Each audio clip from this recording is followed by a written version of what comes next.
Andrew, hello, how are you? Hey. I was just jamming. I'm good, thanks. How are you? I was just jamming to Some Nights. I don't do as much justice as you guys do, but I like to sing the intro line over and over and over and over again. I do too. I usually do it. I do it like I'm like a I don't know what like I'm in a Disney movie or something. Like I say like let us stay here. Like Yeah, that kind of. yeah. You got. I was doing that exactly. You put a lot of flavor into it. I do the same thing too. I gotta say, first of all, congratulations, man. I mean, you guys are having just like astronomical. I'm sure way beyond anybody's expectations level of success. So, congrats. Thank you so much. Yeah, it has been beyond what we ever could have hoped for. It's been very cool. Obviously the records are doing huge, and the tour is getting just bigger and bigger, and that's why I think we're lucky here in Billings. We a lot of times, don't get the huge. We get the acts either when they're so big that tickets are like $900 and you're playing a huge arena, or we get the acts like 3 years before anybody knows who they are, and it's like we're getting you right at that time where it's like perfect. We booked you before you guys were smart enough to know not to come here. I'm excited to go there. I've been to Billings before. That's awesome. I was just going to ask what you came here before for. Well, I did a report on Montana in 4th grade and got so obsessed with it. Everything about it, Yellowstone, there's like a Flintstones park somewhere, all the imports and exports and facts about it. State bird, everything. So I convinced my parents that was the spot for our vacation. So we're in Billings for a good chunk of it. That's awesome. What a fun, old school Montana memory. And now getting to come back on different terms. You came through before as a tourist, and now you're coming through as the big dog in town. That's got to be kind of a fun change. Are you enjoying the touring? I'm enjoying it. Yeah, it's tough to be away from home sometimes, but in general, it's like you said, it's nice to have a bit of success at the moment. And I've toured for about 10 years without anybody coming to the show.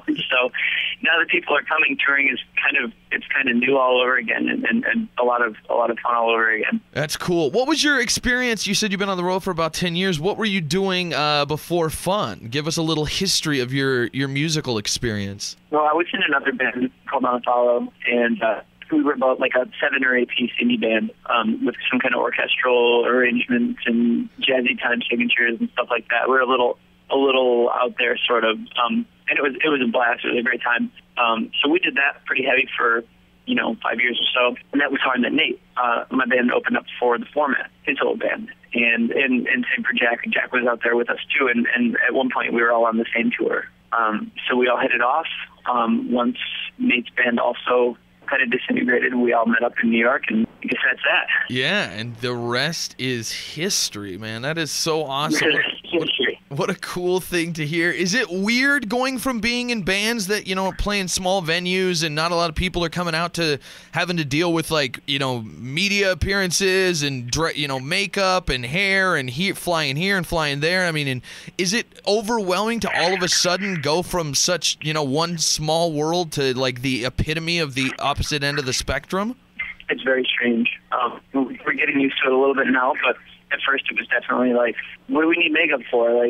I just didn't understand, and I just didn't understand why, how we could be spending so much money on plane tickets and hiring, different people now, and getting a bigger and bigger crew. And it was just it was very confusing and very strange and very hard to give up, some of that control, because I think we were so used to analyzing every decision and everything, and now we can't really anymore.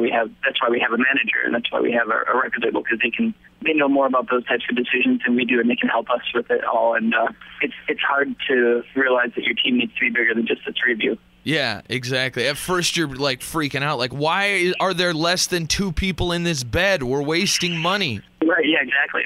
How come that's perfectly good floor space over there? Come on. Yeah, don't get him his own hotel room. Come on, you idiots. Right. Well, it's good to see that you guys are at the place you're at, and in the band, you play. It's normally you're oh, it's the guitar guy. Oh, it's the. What are you? You kind of do a lot of everything. I do, yeah, a little bit of everything. mostly live, it's piano, and then a trumpet-like instrument called a flugelhorn, and I sing as well a little bit. But yeah, the multi-instrumentalist is what they call me. You should go with the flugelhorn, just like as the one thing when you have to identify yourself just as that player. You should just be like, I'm the guy that does flugelhorn for fun. Yeah, I think it would be a good probably the most impressive something. A good niche for you there. What, for people that don't know, Rolling Stone obviously, you know, has been giving you guys tons of accolades. The tour has been going very, very well. You guys head from here to up to Canada and then over to Europe. For people that aren't convinced yet, that might like the songs, what is a fun concert like? Why should people spend the money and take the time to come out and see you guys live? I would say that live, well, like we've been talking about, we grew up kind of in the kind of underground music scene where people came to a show expecting to see you give it all, whether they were the only person in the crowd or if there were 20 people or 100 people or whatever. And we still have that same mentality. Like, no matter how many people are there, we're going to put on the absolute best show. We're going to give everything we have. Now that the shows are bigger, first of all, we haven't lost that, but second of all, we take it very seriously how many people have decided to spend money and spend their evening on us. And so we're gonna work very hard to make sure that those people leave happy. Good. And also I would say that it's just a good time. Like, fun shows are so much fun to play because everybody sings along. If people are fans, they learn the words. They become friends and meet somebody else at the show that might be wearing the same T-shirt or whatever. And it's just, fun shows are great. It's a great sense of community, and I'm so proud to be a part of a band where people come to the shows and want to sing along and have a genuinely good time. They're not there to, you know, pick a fight or look cool. Everybody's just there because, fortunately, I think kids, they like the music and they want to sing along with their friends, and that's it's a good thing to be a part of. Yeah, most definitely. Well, what's coming up next for you guys after this? Obviously, you're on tour right now. Is there any news regarding any big appearances, new albums, marriages, anything like that?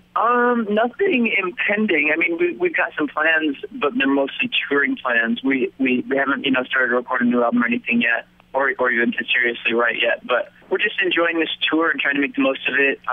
Just had a big week of appearances. We were on Leno a couple nights ago, and that was excitement enough for me. My parents were there, so that was cool. That was cool for us, especially since of all the tour dates, Jay chose to acknowledge your show here in Billings. That was kind of a cool shout out for us. I made sure I said I taped a copper penny inside my report. So you better name drop Billings. Yeah, exactly. We appreciate the name droppage there. One other cool thing, a lot of people don't know, there's a lot of band Glee stories out there. You know, some bands hate being on Glee. Some people can't wait to get on Glee. And you guys kind of have a cool Glee story. They put your song in Glee, and the song from Glee went bigger than your song did before your version of the song did. Like, how do you guys feel about that whole Glee experience? I feel really great about it. I'm really proud that they liked our song enough to use it before it was a hit on its own, and I think it's really neat. I think the show is neat. I love musical theater. We all do, and we just really love Glee. We love the fact that it acknowledges a lot of different types of people that aren't often acknowledged in mainstream media. Whether it's, you know, sexual orientation or being differently abled or anything like that. Glee speaks. It just represents a lot of people that might not be around usually, and it's awesome. We were so honored to be a part of it. I love it. And as for people who complain about it or don't think it's cool to do Glee, we just think it's cooler to be known by what you say yes to than what you say no to. That's our kind of standard phrase. That, like, why don't you talk about the stuff you don't do? We'd rather be proud of the things we are doing. Exactly. What a great little mantra there. And just to prove that you're a theater geek, a musical theater guy here, what's your favorite musical? My favorite musical is, I mean, it's one of the most famous ones, but I'm going to say Hair. Hair. Okay, good. I love Hair.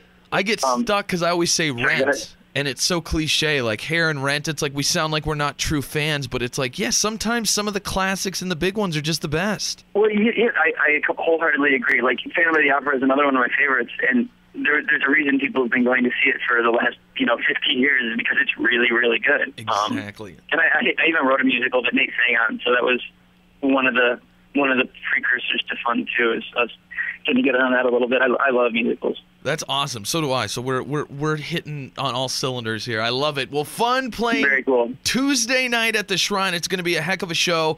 Like Andrew said, you come out not just for a show, but for the whole experience and just the vibe and a great time, and the hype is there. And I think it's going to be an awesome show Tuesday night. So we can't wait to see you, and of course you can't wait to see us here in Montana because you love us. I do. I really do. I love it. Hey, thank you so much for the time, Andrew. You've been great. And yeah, thank you. Can't wait to see you on Tuesday, man. It's going to be fun. Awesome. Yeah, you're on. Yep, we're out of here, and I'll talk to you, or I guess I won't talk to you, but I will see you Tuesday from the crowd. Awesome. Well, see you there. The Big J Show. Weekday mornings from 6 till 10 on Billings' #1 hit music station, Hot 101.9.